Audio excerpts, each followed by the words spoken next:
Halo, Assalamualaikum warahmatullahi wabarakatuh.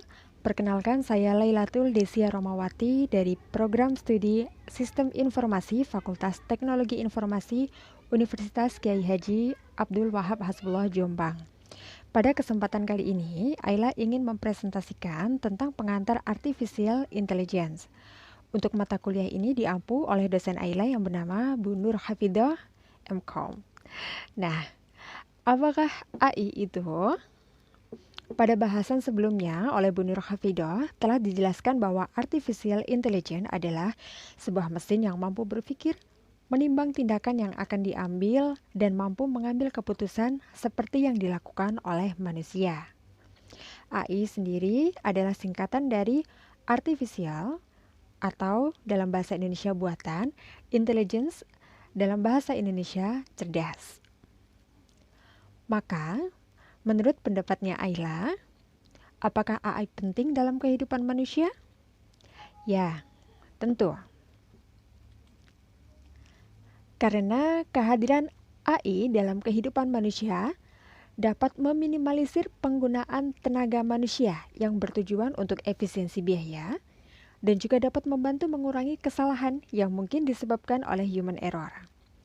Dan di sini contoh AI yang sangat membantu tugas manusia dalam bidang hukum atau kepolisian adalah adanya polygraph, yaitu alat mendeteksi kebohongan atau yang biasa disebut dengan lying detector.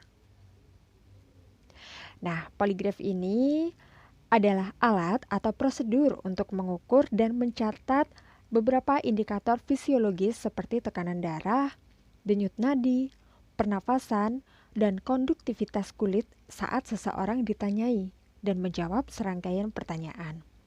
Tentunya dengan adanya lying detector ini sangat membantu aparat penegak hukum kita untuk mengungkap beberapa kejahatan atau kriminalitas. Nah, pada bahasan kedua dihadapkan dengan pertanyaan tentang perbedaan pintar, jenius, dan cerdas, serta mengungkapkan beberapa contohnya. Di sini, pintar menurut Ayla adalah kemampuan berpikir yang didapat dari konsistensi berproses, mempelajari sesuatu dengan baik, berguru pada pengalaman, dan mengimplementasikan ilmu sesuai sudut pandangnya. Contohnya, seorang teknisi radio akan belajar tentang elektronika hingga dia pintar menemukan solusi teknis dari setiap permasalahan kliennya.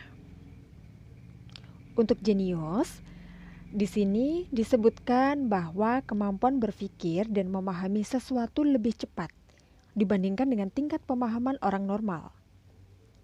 Individu yang jenius tidak perlu berlama-lama dalam mengerti suatu hal dan pemikiran yang dimiliki di luar nalar orang biasa. Dan tentunya daya ingat yang dimiliki oleh orang-orang jenius lebih stabil. Nah, contoh yang paling fenomenal adalah tentang Isaac Newton dan Albert Einstein, di mana keduanya ini telah melahirkan banyak sekali rumus fisika yang berguna bagi kelangsungan hidup manusia di bumi. Untuk cerdas, di sini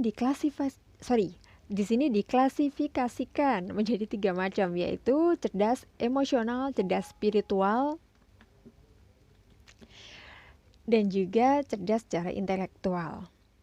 Cerdas menurut Ayla adalah kondisi di mana seseorang bisa menggunakan kemampuan berpikirnya untuk menyelesaikan masalah dilihat dari beberapa aspek atau sudut pandang. Nah, contoh dari cerdas menurut Ayla adalah seorang CSR suatu perusahaan yang hendak menyelesaikan masalah sengketa pembebasan lahan untuk keperluan perluasan jalan akan memberikan win-win solution terhadap kedua belah pihak, yakni masyarakat dan perusahaan tempat ia bekerja. Nah, ini yang paling ditunggu adalah tentang aplikasi komersil Artificial Intelligence. Ayla di sini menyebutkan 2 hal yaitu di bidang kecantikan ada Oriflame Makeup Wizard, di mana ini sudah digunakan oleh para Oriflamers untuk mengaplikasikan beberapa produk Oriflame terhadap wajah kliennya tanpa harus menggunakan produk tersebut secara langsung. Dan untuk aplikasi ini sudah bisa di-download di Play Store maupun App Store. Yang kedua, di bidang konstruksi ini ada BIM. BIM ini sudah digunakan selama kurang lebih 3 tahun di Indonesia untuk bisa mempermudah dunia pembangunan. BIM sendiri singkatan dari Building Information Modeling.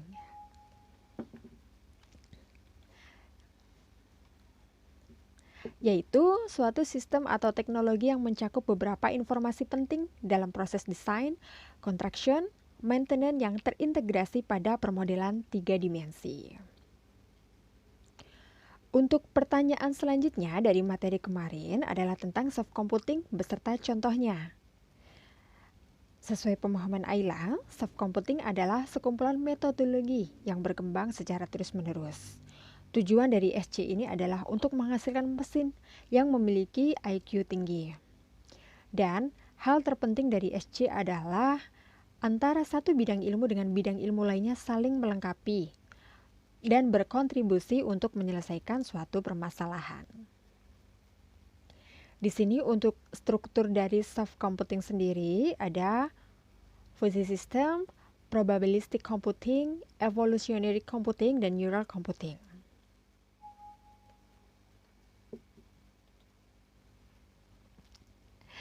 Nah, untuk contoh soft computing ini yang sudah sangat terkenal adalah penggunaan remote control otomatis, misalkan di sini menggunakan rekonstruksi if then, jika cuaca panas maka turunkan suhu AC. Ini sudah kita gunakan dalam kehidupan sehari-hari.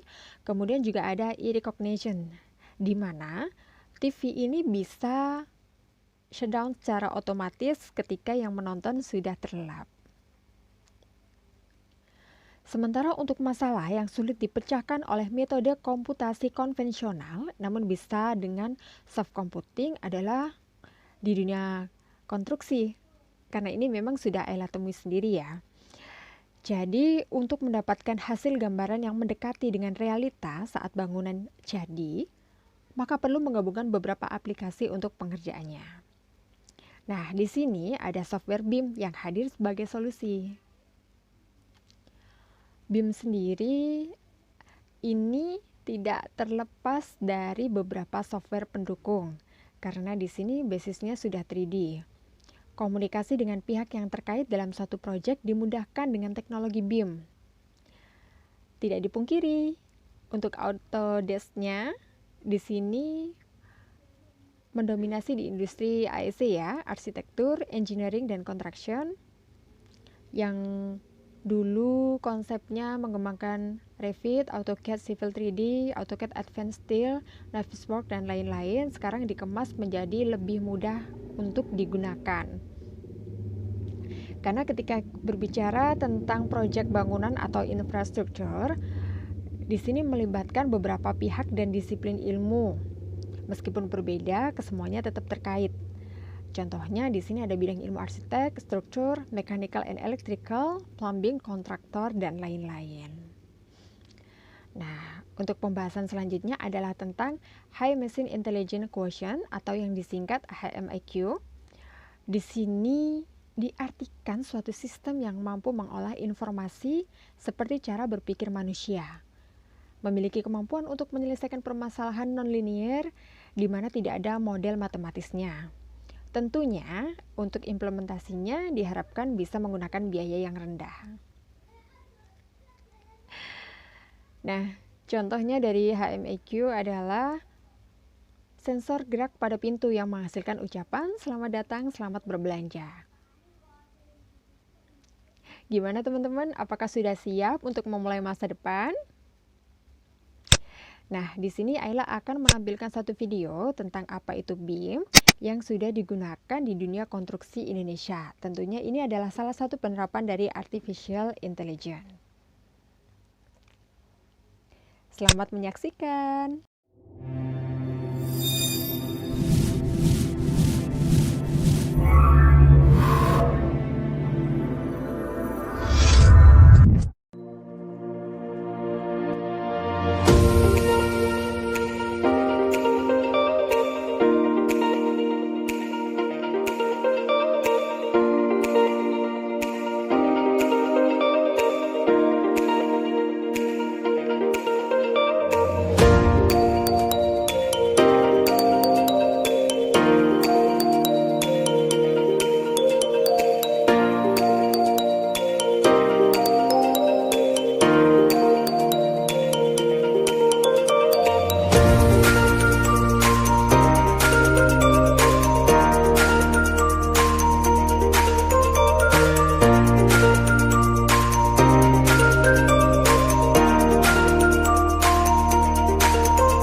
Jadi BIM itu singkatan dari Building Information Model. Apa itu BIM sebenarnya? Jadi definisi ini ada beberapa orang yang menyebutkan sedikit berbeda. Ada yang menyebutkan bahwa BIM ini adalah metodologi. Tapi kalau saya mengatakan bahwa BIM ini adalah sistem sebenarnya. BIM ini adalah sistem yang baru, future engineering kalau menurut saya seperti itu. Jadi apa bedanya BIM dengan yang sebelum-sebelumnya? Kalau awalnya dulu, atau yang mungkin sekarang yang umum kita gunakan di Wika, kita menggunakan pendekatan konvensional. Jadi artinya pendekatan yang tidak terintegrasi. Dengan BIM nanti kita akan melakukan pendekatan-pendekatan dari sisi engineering dengan pendekatan-pendekatan yang digitalisasi. Kira-kira seperti itu. BIM itu bisa dibagi beberapa fase sebenarnya. Jadi secara umum orang-orang membagi BIM itu atas 3 fase. Ada BIM level 1, ada BIM level 2, ada BIM level 3. Nah, saat ini Wika itu sedang fokus dengan BIM level 1 dan 2. Jadi BIM level 1 itu adalah proses mulai dari survei, desain, itu kita lakukan dalam satu pekerjaan. Jadi kalau sekarang ini, kalau kita lihat di project-project, gambar atau dokumen yang kita kirim itu, yang kita deliver ke lapangan itu bentuknya adalah dokumentasi 2D istilah kita. Baik itu dokumen DED, soft drawing, itu bentuknya 2D. Nanti dengan BIM ini harapannya proses mulai dari survei sampai dokumen 2D itu 3D dan animasi itu akan kita kerjakan bersamaan. Artinya apa? Kita ini sedang membangun konstruksi digital sekarang ini. Apa yang kita lakukan hari ini dengan BIM? Jadi saya ambil contoh misalnya seperti ini. Selama ini kita kalau melakukan survei kita menggunakan total station. Ke depan kita nanti sudah tidak menggunakan lagi, atau mungkin akan mengkombinasi antara total station dengan geodetik seperti itu. Kita mulai lakukan survei dengan drone, kita lakukan fotogrametri, lalu dari hasil survei itu akan kita kombinasi dengan desain kita. Jadi saya ambil contoh misalnya pada saat pembangunan jembatan misalnya, setelah survei dilakukan, kita langsung bisa membuat model, baik 3D maupun 2D-nya secara bersamaan. Lalu secara bersamaan juga kita bisa melakukan analisis. Jadi tidak bertahap melakukannya, tapi bisa dilakukan bersamaan seperti itu. Lalu setelah kita melakukan desain dan analisis, kita langsung dengan cepat bisa mendapatkan bill of quantity. Bukan cuma itu yang didapatkan dari BIM ini, kita juga bisa melihat apa permasalahan-permasalahan yang tidak bisa ditangkap oleh cara kerja yang dahulu, yang konvensional seperti itu. Jadi semua proses yang tadinya sulit untuk dilaksanakan dengan BIM itu menjadi lebih mudah. Hari ini kita sedang mendevelop itu, sedang membangun itu. Jadi hari ini kita Wika khususnya untuk di 2018 kita sedang membuat project-project, pilot project ya istilah kita di sini, dari masing-masing departemen. Jadi misalnya untuk departemen sipil umum ada project-project, pilot project yang kita lakukan itu seperti project tol, jembatan, bendungan, pelabuhan seperti itu. Yang harapannya nanti pilot project ini menjadi database kita untuk melaksanakan project-project sejenis di masa depan.